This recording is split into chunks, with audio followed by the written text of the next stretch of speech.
The following episode of Dad vs. Daughter was made possible by a contribution from Asmodee. Hello and welcome to another episode of Dad vs. Daughter. I'm Tim the Dad, and today I'm going to be taking a look at Citadels. Now, this is a game from Windrider Games and Asmodee. In this game, we're going to be drafting characters that have different abilities. We're going to resolve those abilities in numeric order. We are going to be building buildings into our town, and the first one who builds 7 will trigger the end of the game. So let's get it to the table. I'm going to show you how to set it up and talk about gameplay. Then I'm going to tell you what I think, so check it out.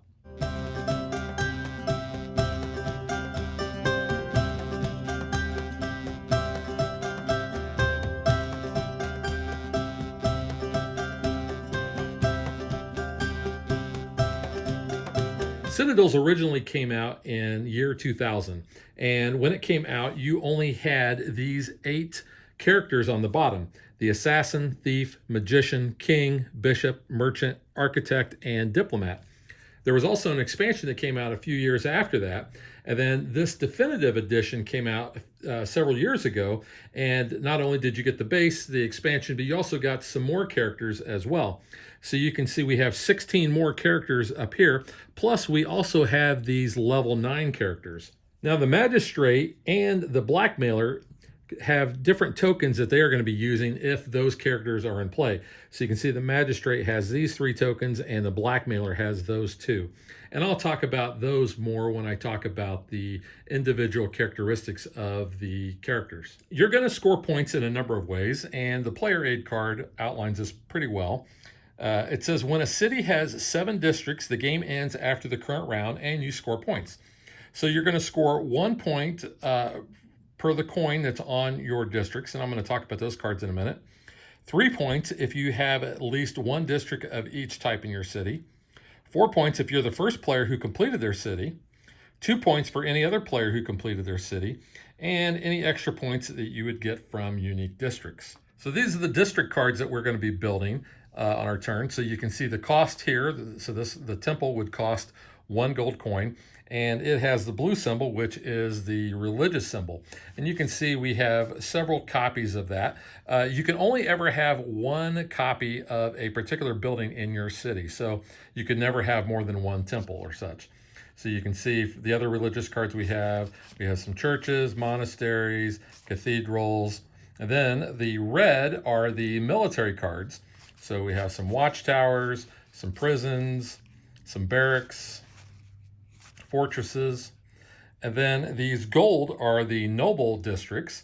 So you can see we have manors, castles, palaces, and then this green is our trade districts. So you can see we have taverns, markets, trading posts, docks, harbors, town halls, and you can see that the varying cost of each one of those. And then these purple ones are uniques, and you're only going to be using so many of those per game. But these all have special things that are going to give you maybe more points. So this is at the end of the game, score 2 extra points for the Dragon's Gate. And you can see we only have 1 copy of each one of those, but they're going to do something different. And we have quite a few of those in order to choose from. So this is really going to keep our games nice and varied. Wishing Well, Great Well, Observatory. And the art in some of these is really cool. You can see we have quite a few of those.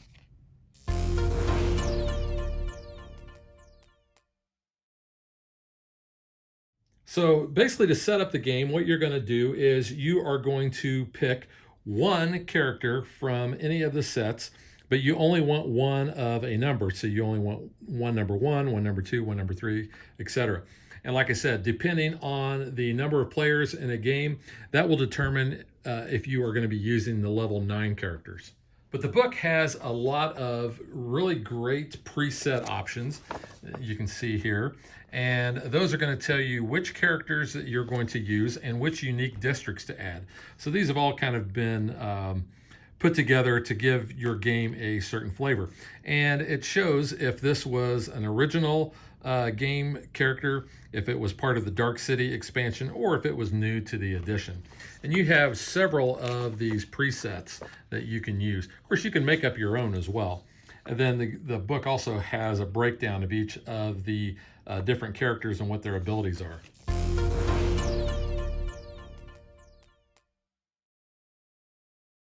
Also, based on the number of players, it's going to tell you how many face-up cards you're going to have and how many cards that you're going to put face down. So on a player's turn, what the first thing they're going to do is they're going to gather resources, and it tells you you've got to do that in one of two ways.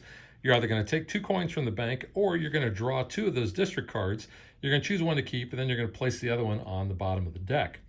Then you can build, but you can only build 1 district, and you have to pay the cost in gold. There are going to be other cards that will allow you to break that rule. So there may be those instances where you're going to be able to build more than 1 on your turn, or steal a building from someone else. And then you can use your character abilities that are going to be listed at the bottom of your card. So whichever player starts the round with the crown, they are going to take all 8 of the character cards. They're going to shuffle those up, and then depending on the number of players, they're going to put a number of those cards either face up or face down. So let's just say that we're going to set this up for a 7-player game. So we are only going to be placing 1 card face down. And that player is going to look at all of the rest of the cards, and they're going to choose one that they decide to play with this round. So let's just say that I'm going to play as the thief. So I take that and I keep that secret. I'm going to take the rest of these cards and I'm going to pass them to the next player in clockwise order. Then when the last player is only going to have 1 card, they're going to take that and the card that was face down, and now they have 2 cards to choose from. So let's just say that player decided to be the bishop. They'll take that, and then this other card goes face down. Then the crowned player is basically going to start calling off the numbers. And when those numbers are called, whoever has that specific character is then going to take their turn.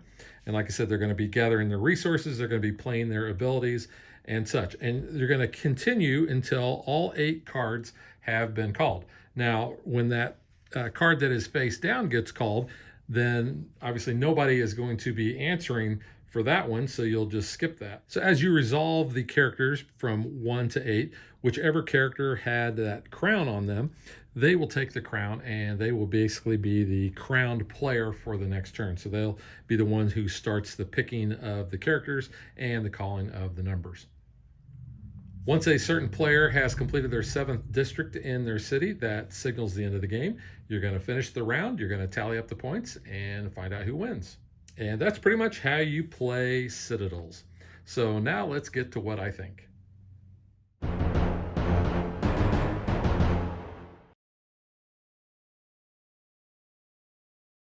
Now, I played the original Citadels many times way back in the day. In fact, we used to try to squeeze in as many rounds as we could over lunch at work. Citadels is a mean game. You have a lot of players, or a lot of characters that are going to be either taking cards from other players, they're going to be actually stealing buildings, they may be stealing money. In the case of the magistrate, they're going to be placing these 3 tokens out, and one of them has this seal on there. And when they place that on one of the character tokens, you don't know which one is going to fire off on that. Same with the blackmailer. The blackmailer has these 2 tokens, and one is blank and one has a rose. So whichever one has the rose, that's going to be one that you're going to be taking money from, and that player is then going to be placing that out on characters as well. And they can place it on the same character where the magistrate placed one of their tokens. So there's a little bit of bluffing going on and a lot of meanness.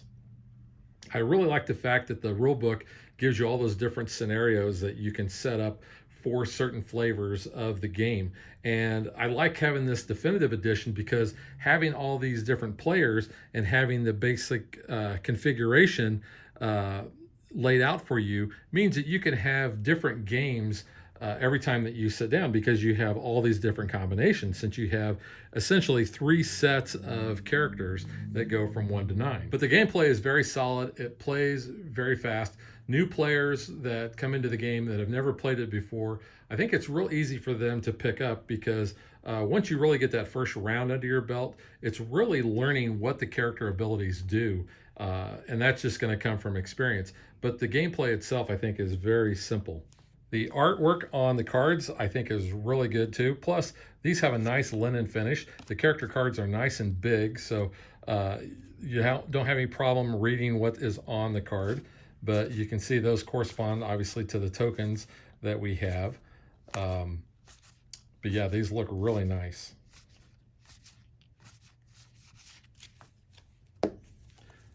Same goes for the art that is on the district cards. Some of these look really neat. You can see the watchtower looks really cool. Then I think my favorite, there's the castle. My favorite is that unique, the Dragon's Gate. Yeah, I think that's the coolest looking card in the game.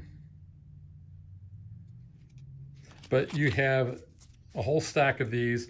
You're going to be using a lot, and then you're going to be mixing those unique ones in. Only a certain number of those, again, based on which scenario you decide to use. Or, like I said, you can use that for your custom games as well. The gold tokens, these are okay. They're just little plastic gold discs, nothing fancy. And these are unlimited, so if you run out, you can grab pennies or coins or whatever. They're not really exciting, but they do the job. The crown is really kind of cool. This is a pretty good sized plastic piece here, and it's got some pretty good detail on that. It's nice and hefty, so really like that. I will say, based on player count, there's certain player counts I would not play with. The game plays best at the high play counts. That is really 6, 7, and 8 players, and I really prefer 7 and 8 players to this. I don't think I would ever even attempt to play at 2 or 3 players. The game does give you special instructions for that, but I think I would find a different game to play with that. 4 players, 4 to 7 is it's okay, but I really want to play with that higher player count, because then you're going to have more of these characters that are going to be coming in. You're going to have those abilities firing off, and I think you're going to have a lot better game. Like I said, this is a mean game, so check your ego at the door, because feelings can get hurt when you play this. In fact, the latest game that I've played, I really got hosed over by one player repeatedly, and you got to take that as the spirit of the game. But I know other people have said in reviews that they know that this is a very mean-spirited game as well. So if you're kind of a Care Bear type, this may not be a game for you, but for me, and especially the game groups that I play with, this is right up our alley. So I will give this 2 thumbs up. Highly recommend it. Like I said, only play at the higher player counts, and I think you'll really enjoy it. So that is Citadels, and we will catch you guys next time. Thanks for watching our video. We hope you enjoyed it, and if you did, click that like and subscribe button. You can also follow us on social media like Facebook and Twitter at DadVDaughter. And if you like what we do and you want to support us, you can visit our Patreon page. So thanks for watching. Thanks.